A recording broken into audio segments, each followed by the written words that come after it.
I am sitting next to a very, very proud Yorkshireman, and rightly so. David Amazing Grace back at the Crucible for the first time since 2017. And what a way to do it. Back-to-back centuries at the end of the match. Yeah, I've not had one all week and then managed to make two to get over the line there. And listen, you arrived here at the English Institute of Sport needing at least one win to guarantee your place on tour. And you came through two really, really hard-fought 10-8s. So did you feel a little more relaxed coming into Judgement Day, knowing that your tour status was secured and that you'd done yourself justice in your first two matches?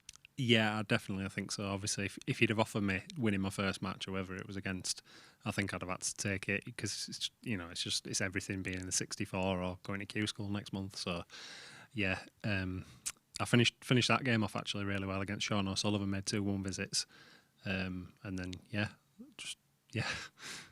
And did you put in a phenomenal amount of practice in the lead up to coming here, knowing how important it was to get that first win? Have you been hammering the practice sessions? I always prepare for every tournament, the same really. I build the practice up as it's getting nearer. Obviously, when the World's coming round, everyone wants to play best of 19s, which is it's nice to do something a bit different than the short 7s or 9s. So I've been, here, there and everywhere, donating 5s and 10s.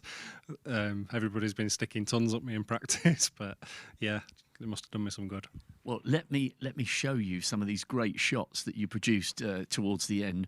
Fantastic double. I mean, this is just champagne snooker. You're home and hosed, you're over the line, and you treated us to some great snooker here. Yeah, everything seems to fall. Once you're over the line, everything just becomes easy. You wish it could be that easy all the time.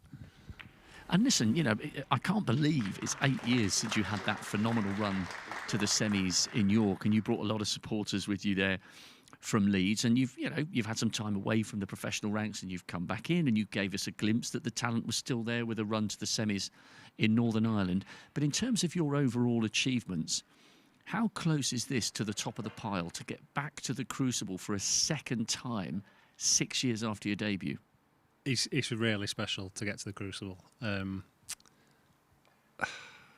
It's right up there. I mean, obviously, a couple of semi-finals, getting to the Crucible last time.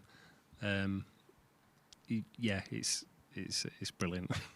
And do you think you're a better player than you were when you played Kyron in 17? Because you made a good match that 10-6, if I recall correctly. Yeah, I was always sort of clinging onto his coattails a little bit, if I remember. I got to within 1 or 2 frames a couple of times, but I never really threatened beating him, I don't think. And 100%, I'm a better player now. Worked a lot on my scoring over the last couple of years, and it's still hit and miss. But I mean, if I've made 5 or 6 1 visits, to win that game today, and that's what you've got to do if you're going to compete at that level. And I presume your phone, when you turn it on, when you have a chance and you've finished all the interviews with the written press boys, I presume your phone is going to light up like a Christmas tree, because it's not that far from Leeds to Sheffield, is it? Are the Massive going to make the journey over to the City of Steel?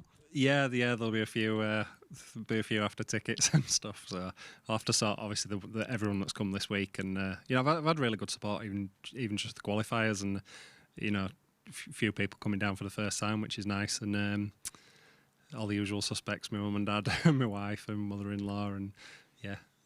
I mean, this is of course there's intense rivalries between great cities like Leeds and Sheffield, but this is a global event, and you are one of Yorkshire's own. This is a great achievement for you and for the county, and this is a big deal for Yorkshire to be the host, and it should always be the host of this great championship. I take my son on holiday every year to Pateley Bridge. I think you knew that. I absolutely love Yorkshire, especially North Yorkshire. This is a very, very special place. So for you to do this in your own county, it must mean even more than it would for a player who comes from elsewhere in Britain. Yeah, I suppose I'm just lucky really where I've been based, Leeds and Bradford, that the 2 biggest tournaments are basically home tournaments for me, and I've always had really good support. You always give me the Yorkshire angle, so thanks for that. I'll do that again. Hey, and you're very funny on social media. I don't use social media a great deal, but you can occasionally produce some great songs. Do you remember when somebody pipped you to the highest break prize and you did some rip-off of a Coldplay tune, and it was ingenious. I think you went viral on social media. Can we expect anything between now and your Crucible match along a similar vein? 100% no. One time only deal. And it's Peter Devlin's fault, because he did obviously that amazing rap when Tip Jaya did it, and he said, when are we getting a David Grace rap? And there was no way I was doing a rap. So I thought, what can I do? You know, I don't know if you remember, it was the 147 when he got a treble. That's right, yes. So treble, sang Coldplay Trouble. But it was really, really good. Listen, many congratulations. You've waited 6 years for the chance to walk down those stairs in your own county for the second time. I cannot wait to introduce you. Cracking win. Let's see who comes out of the bag for you at 9:25 tomorrow morning. Who's to say? It could be Kyron Wilson again. You never know. Can't wait to introduce you. Well done, David. Cheers, Rob.